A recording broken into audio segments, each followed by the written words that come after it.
Olá pessoal, Shalom, graça e paz a todos. Hoje nesta ocasião eu estarei aqui produzindo uma reação ao historiador TJ sobre o texto bíblico de Apocalipse, capítulo 22 e o versículo 3, onde se levanta a seguinte questão: Jesus recebeu adoração? Sobre isso que estarei averiguando.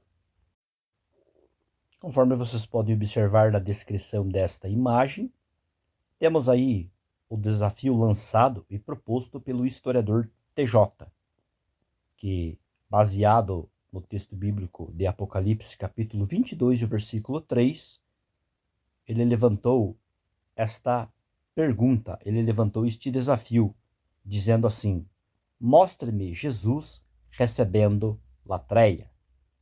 Bem, eu estarei averiguando o texto e vamos ver o que o texto tem a nos oferecer e a nos proporcionar. Será que existe a possibilidade de Jesus estar recebendo de fato adoração ou será que não? Vejamos o que temos dentro desta estrutura a partir deste momento. Trazendo aqui uma resposta para o desafio proposto pelo historiador TJ, mediante a seguinte pergunta, mediante o seguinte desafio proposto por ele, que foi o seguinte: mostre-me Jesus recebendo latreia, em Apocalipse capítulo 22 e o versículo 3. Temos aí na descrição desta imagem o texto grego-português.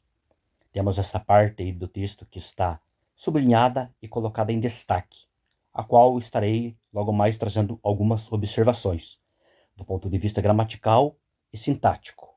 A leitura proposta nesta parte sublinhada deste texto nos diz assim: Kai hotronus, tu teu, kai tu arnio enaute estai, kai hoi duloi, autu, latreususin, auto. Que traduzido literalmente ficou assim: e o trono de Deus e do Cordeiro em ela estará, e os servos dele servirão a ele. Bem, partindo agora deste pressuposto, eu quero aqui estar trazendo algumas observações, do ponto de vista gramatical e sintático, como eu já disse, tinha dito de antemão. O que acontece aqui? Aqui agora nós temos o seguinte: para descobrirmos se o Cordeiro, ou seja, se Jesus está recebendo latreia, ou seja, adoração, dentro deste texto, nós temos que começar observando o pronome ao tu, que é ele, que ocorre dentro deste texto. Porque o texto é claro e enfático, dizendo que adorarão ou servirão a ele. Mas esse ele está se referindo a quem? Para podermos descobrir isso, devemos de observar algumas questões. Conforme pode então se observar, dentro dessa construção aí gramatical, nós temos aí esta parte, como já mencionei, sublinhada e destacada, onde o pronome é o tu, do ponto de vista da sintaxe, ele retoma, ele se refere ao seu antecedente, que não é somente Deus, e nem também somente o Cordeiro, mas antes o seu antecedente é formado pela expressão tuteu, kaitu, arniu, ou seja, do Deus e do Cordeiro. Por que eu digo isso? Pelo seguinte motivo: essa estrutura está no caso genitivo, e Deus e o Cordeiro, ambos estão ligados também pela conjunção kai, o que demonstra aqui que encontramos um conceito unificado, sendo o antecedente do pronome ele. Além do mais, vale salientar que o pronome está no singular, o que reflete o trono, que também está no singular, pertencendo a ambos, não somente ao Pai, mas também ao Cordeiro. Da mesma forma se dá com o pronome. Ele está arremetendo e fazendo referência ao seu antecedente, que é um conceito unificado.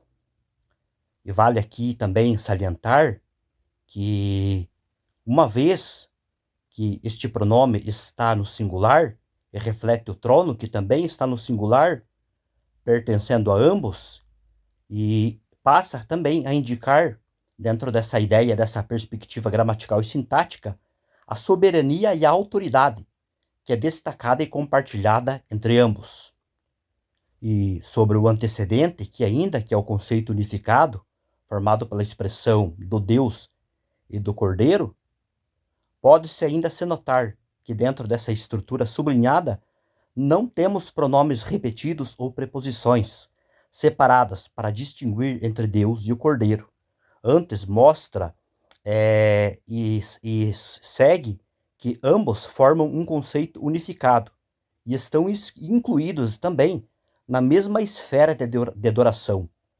Logo, o verbo grego latreususin, traduzido como servirão ou adorarão, que está no futuro do indicativo ativo, terceira pessoa do plural, se aplica tanto a Deus quanto ao Cordeiro, reforçando a igualdade e a unidade expressa pelo antecedente de autu, que é o conceito unificado, formado pela estrutura do Deus e do Cordeiro.